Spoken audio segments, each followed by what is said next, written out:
Hello, everyone. My name is the President, and today we have a very special guest. We have the Mayor of Tracy, California, and today we'll be talking about the importance of local government, how it impacts elections, and how it can basically make a difference for future generations. And so I'll give a brief introduction here of uh, Dr. and Mayor Nancy Young. So Dr. Young is an ordained pastor, author of 7 books, holds degrees in mass communications, business administration, and theology. Before becoming mayor, she served 8 years on the Tracy City Council and was mayor pro tem. She is the first African American mayor of Tracy and just an overall good person. I've known her for a long time, and I'm very happy to have her today on the episode. So, welcome to the episode. Thank you. Glad to be here. Yes. So, I'll start off with this. As mayor, one of your top priorities is to build community together. So, how do you build a community like Tracy, California together and collectively make people's voices heard? Well, it's always been important to me since I was a little girl to amplify other people's voices. When I was like in the second grade, different kids around me would complain about the teacher said this, or they would change their mind about things. And I would be the one to raise my hand and say, well, Miss So-and-so, that's not what you said. You said this. And the thing is that many times they were like, really? That's what I said? Okay. And so I found out that if people weren't afraid to speak up, sometimes more things happen. So I was always that voice for those who are afraid to speak. And so I've just carried that into my life. And I knew that even as a young person that I had a voice and that people listen. And so I know that there's a lot of young people that have great ideas if they just have the support that they need. So that's what led me into mentoring. And so it just kind of morphed as my life has gone on. It's always a part of ministry to me, everything that I do. So being a part of the governmental structure of our city, whether as a council member or whether as a mayor, it's important that we know none of us can do these things by ourselves. We need collectively people to come together to make things happen. So, like the saying says, if you want to go fast, you can do it by yourself. But if you want to go far, you got to do it together. And so, for me, when I became mayor, I had this whole theme about I really wanted unity. I wanted to be Team Tracy. When I ran track in high school, I realized that even then, looking back, reflecting on that, I didn't have to be really good friends with the girls that I ran on my relay team with. We just had to be in synergy when it came to our track meets, and so they weren't my best friends or anything, but we worked well together. And we won our races, and so I'm like, you know what? If we can be a team, we don't have to be the best of friends, but if we have the goal in mind to for Tracy to win, then we can work together. So when I came up with the whole theme of Team Tracy, um, the marketing department helped me at City Hall to come up with our own little slogan. We had our own jackets and wristbands that says Team Tracy, but I wanted a sub theme.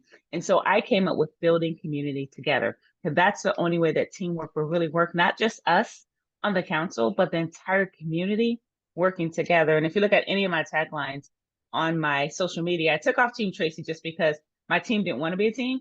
But I thought it was very important that we continue to look at building community together. And it's inspiring others to do what they're doing, and it's inspiring to help people to join into what you're doing. And so there's a lot of things that we can do building together. And I've kind of built off that theme this last year with building seeds and building seeds of history. And also, what is your seed? What can you contribute to the growth of our community, to the growth of our region, of our state, of our world? And so there's a lot that each of us can do if we just take our own little part. We don't have to build the whole structure. We don't have to grow the whole tree, but we have a piece of it. And if we all just put in our little um, part that we can do, it will make a great thing together.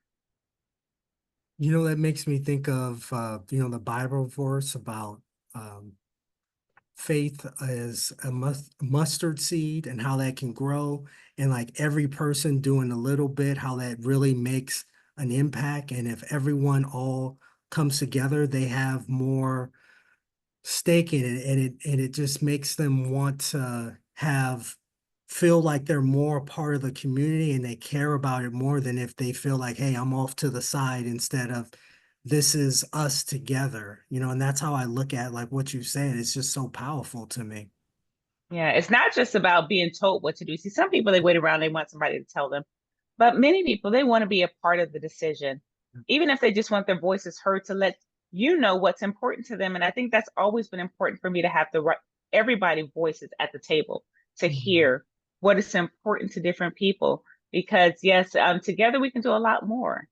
And so I think it's important that everybody feels like they're empowered. And that's what I've been really trying to do, empower people to be a part of the process. I was thinking earlier today, I'm like, Lord, if you just gave me millions and billions of dollars, I'd just be out there doing it all myself, building this for this and building this for other people. I'm like, but you know what? You keep me in a place where I absolutely still need people all the time and need input, but it gives them a stake in it. It's the same as when I run for election.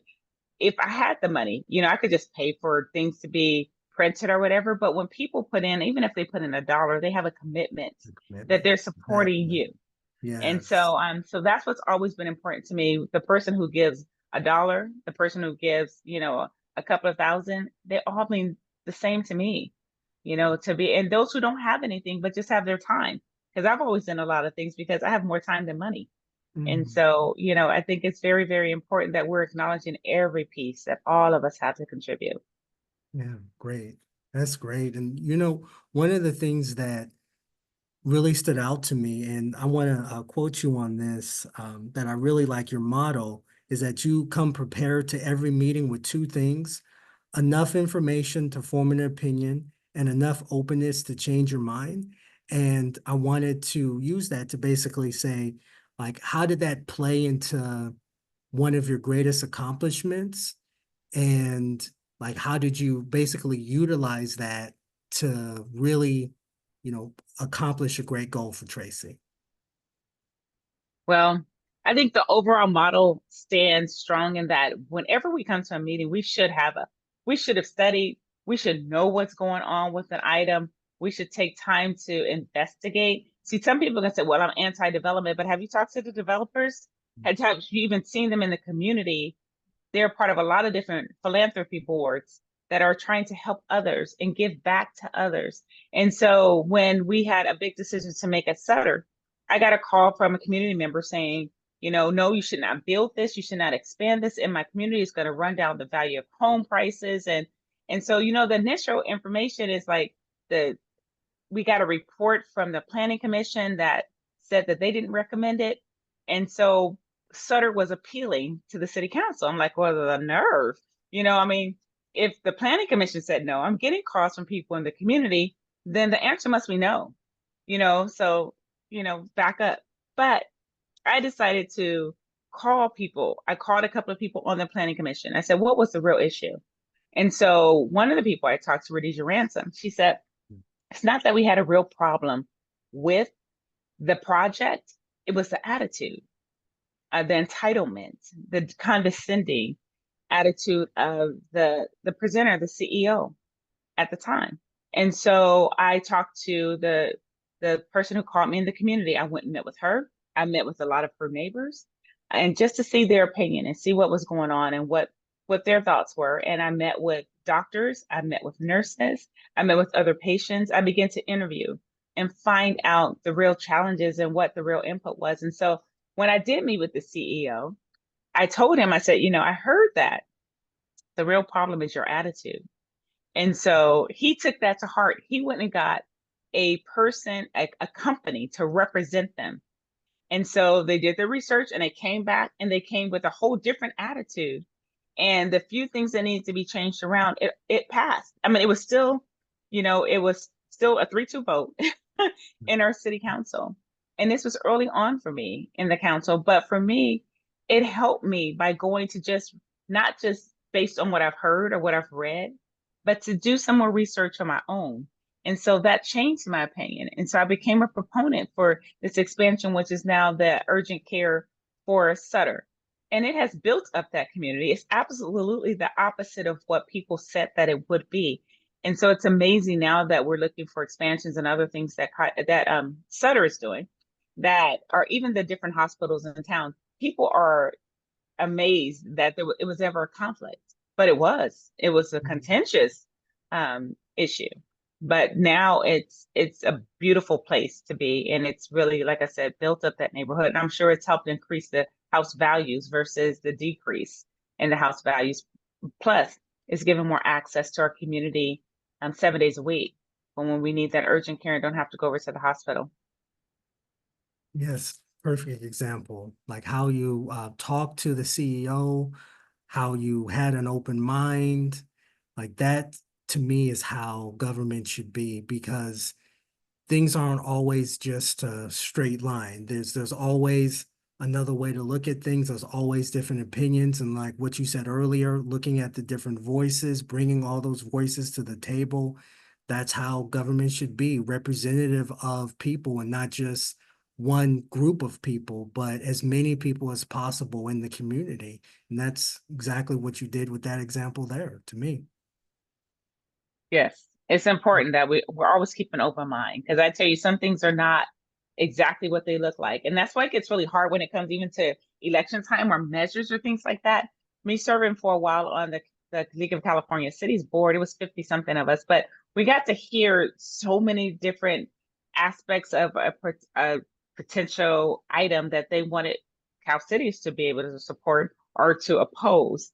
And I loved being in that room because there were times that just listening, I was able to actually help articulate or re-articulate what was already said in a way that other people in the room could understand, and actually change the whole plan for how we were going to respond to items. And so just looking at things on the surface now, I'm like, shoot, I'm not in those rooms. So I don't know what all the real nuances of them are, because of course the best light is going to come forward to why you should like something or why you should be against something or angry about something. But we need to be able to investigate more. Exactly. Yes. And since this is an election year and the elections are coming up next month, how does local government directly impact people's day-to-day lives in a way that they may not realize?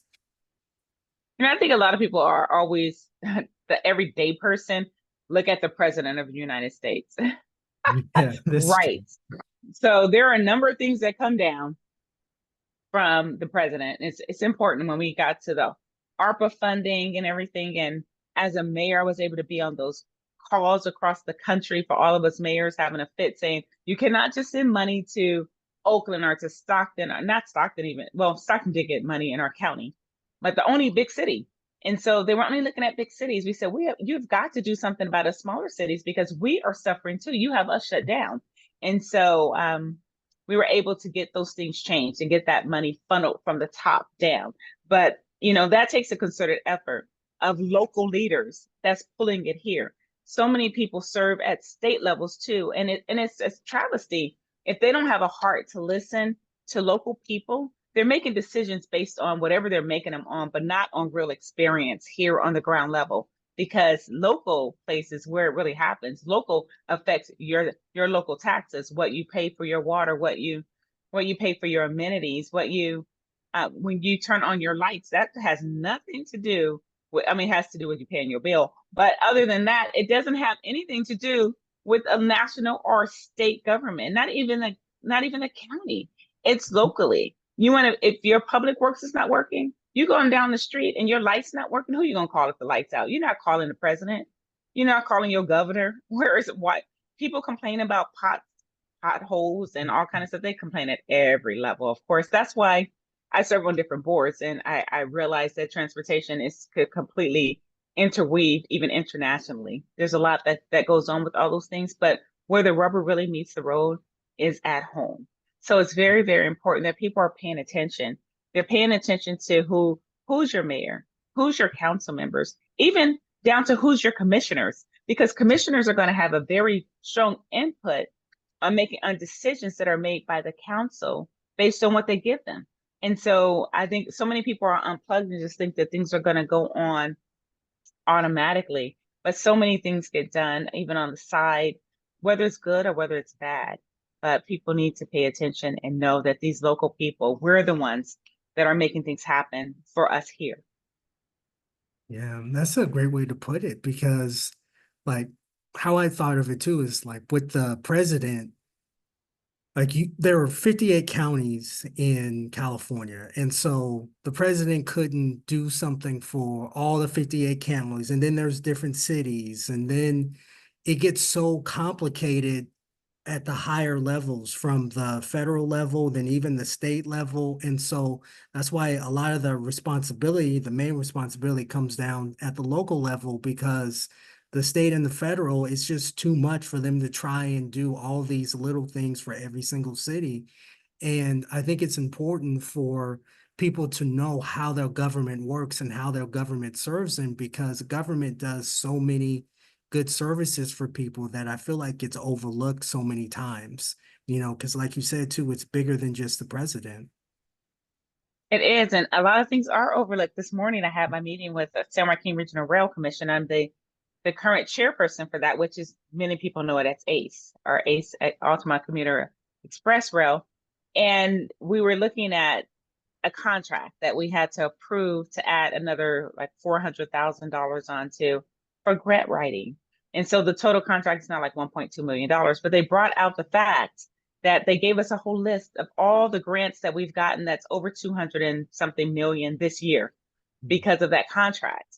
And so, people invest, and you have to invest to be able to get the return that you need. Mm. But see, locally, people will complain, well, why is the mayor going to do this? Or why is this council member going to that meeting? And why are you going across the country for, these are millions of dollars that we're bringing back. But it's funny because we just had a council meeting this Tuesday, and we were talking about the new raises to the stipends that the council members and the mayor will get as of next year.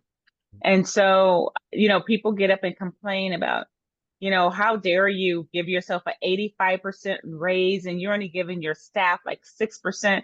I said, do you realize 85% of like $5, you're going to only get $7? It's going to be a small amount. And no, let's look at real numbers. Council, 85%, you're going only up hundred of dollars. But you do 6% of 120,000, that's 7,100 or $7,200.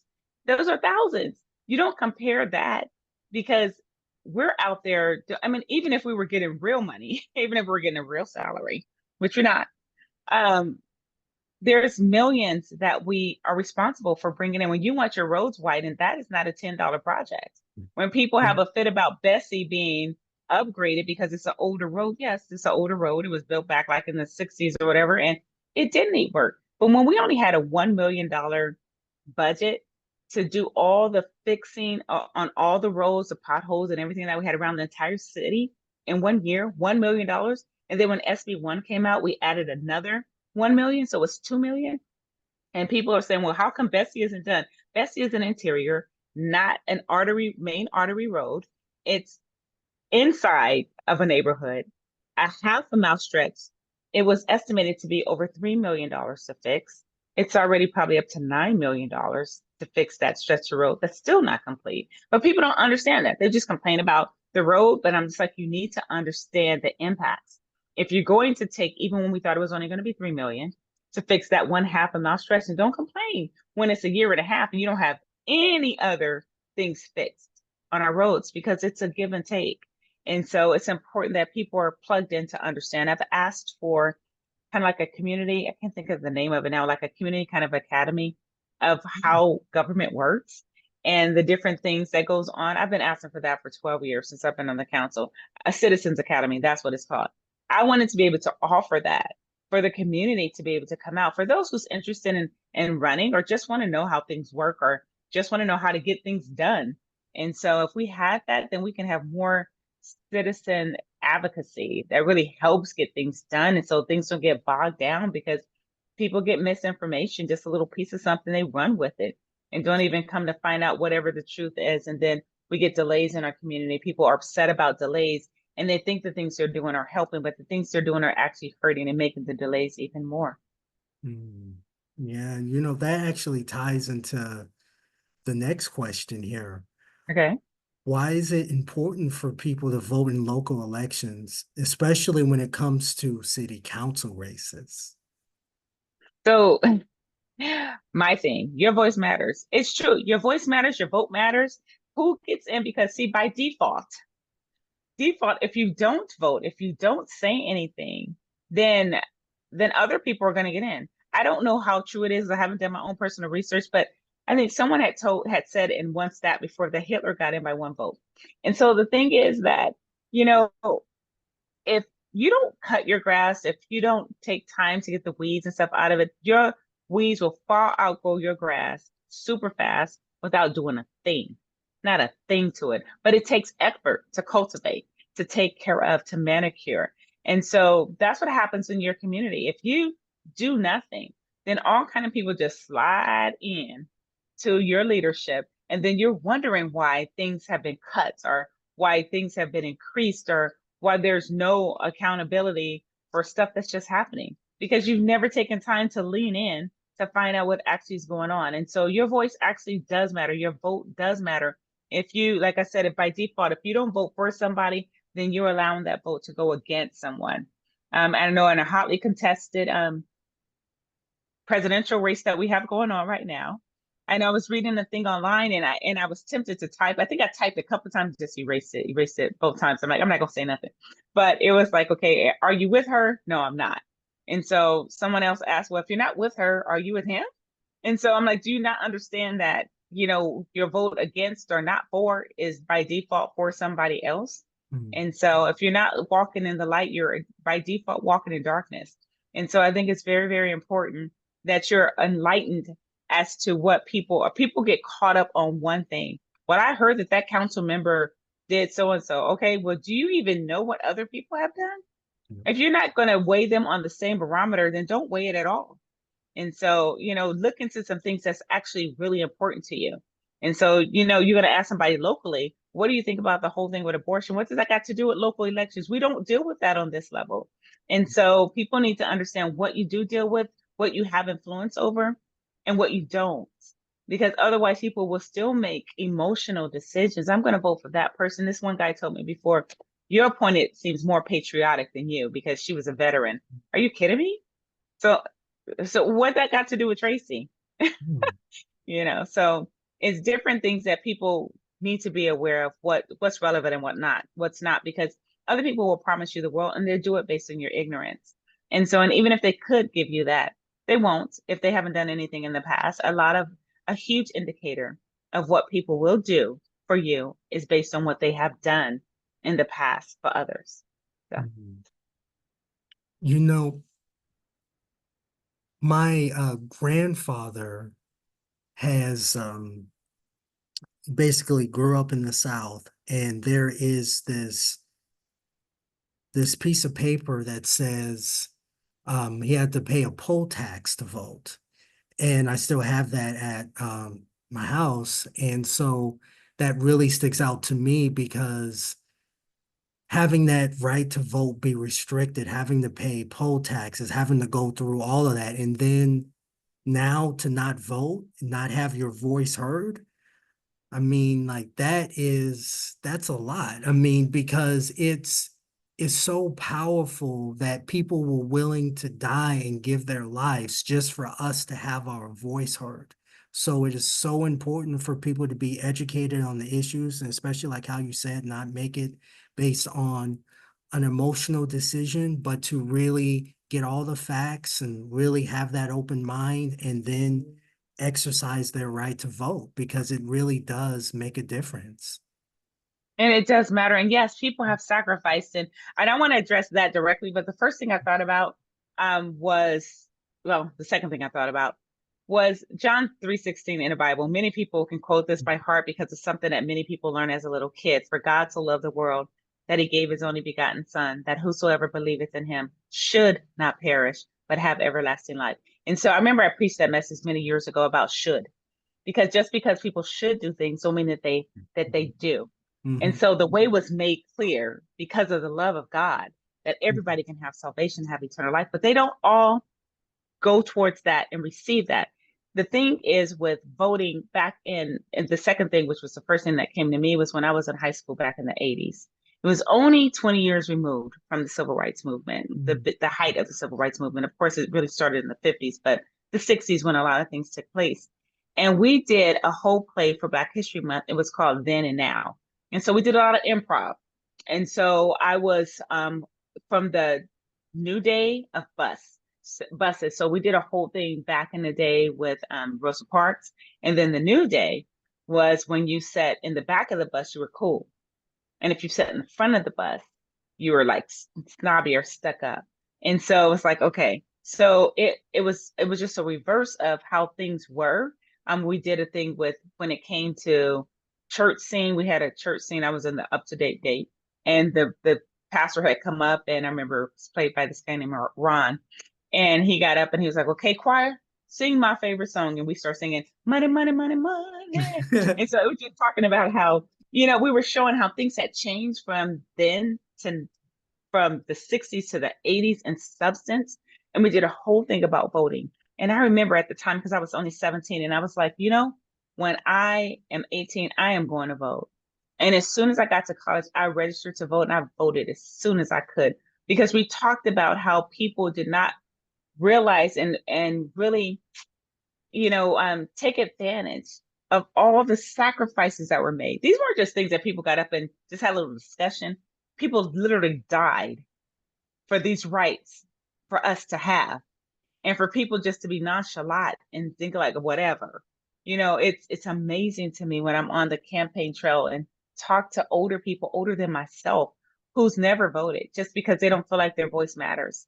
And I'm like, people died for you to be able to have the right, whether or not, who you pick wins, at least you've exercised your rights.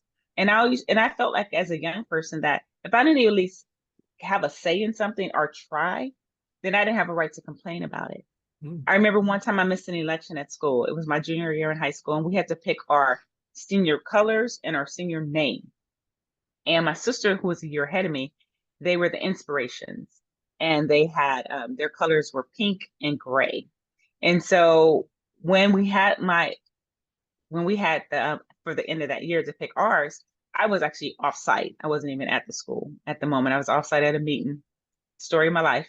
And so I missed that election. I got back and they had the colors that were chosen were hot pink and black.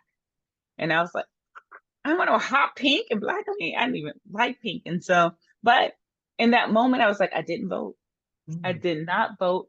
So I can't even complain about it. I'm just going to have to live with those colors next year. But there were a number of people that were upset about that. And they had an uprising and they had to do a revote. And so the next time I voted and we picked royal blue and white and we became the Fascinations. And so royal blue and white went with a lot of good things. So I was happy throughout the year to have royal blue and white. But I just remember that it was just important to me that I didn't feel like I had a right to complain. And that's the same I feel with people now. You want to complain about things, why don't you try doing something about it? Yeah. Yeah.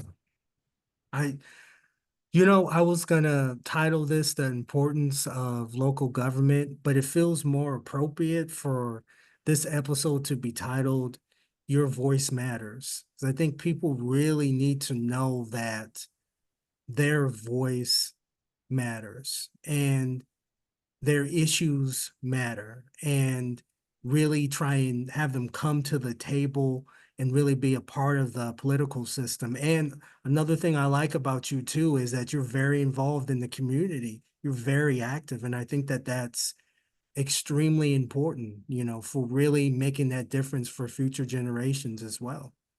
Yeah, it never should be us and them. It should always be we. Yeah. Us together.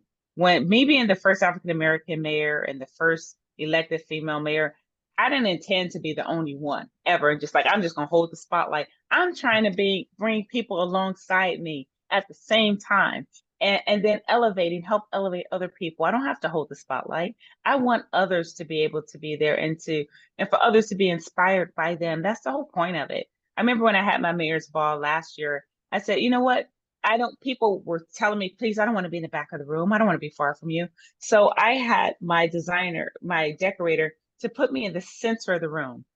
I wanted everybody to be like equal distance from me. I'm like, I don't need to be in the front of the room. Just put me in the center so everybody can be, I could just reach out to See everyone. everybody. And so Yeah. I want people to know that I'm a part of them. When I was just in the grocery store, there's a guy rolling past me. He was like, "Hi, Mayor." I'm like, "Hi, how you doing?" And so we're talking. And so at the end, he was like, "Well, so nice to meet you." And so he recognized who I was. And so it's terrible when people recognize me if I'm looking groovy, but if I'm looking decent, then I'm like, okay.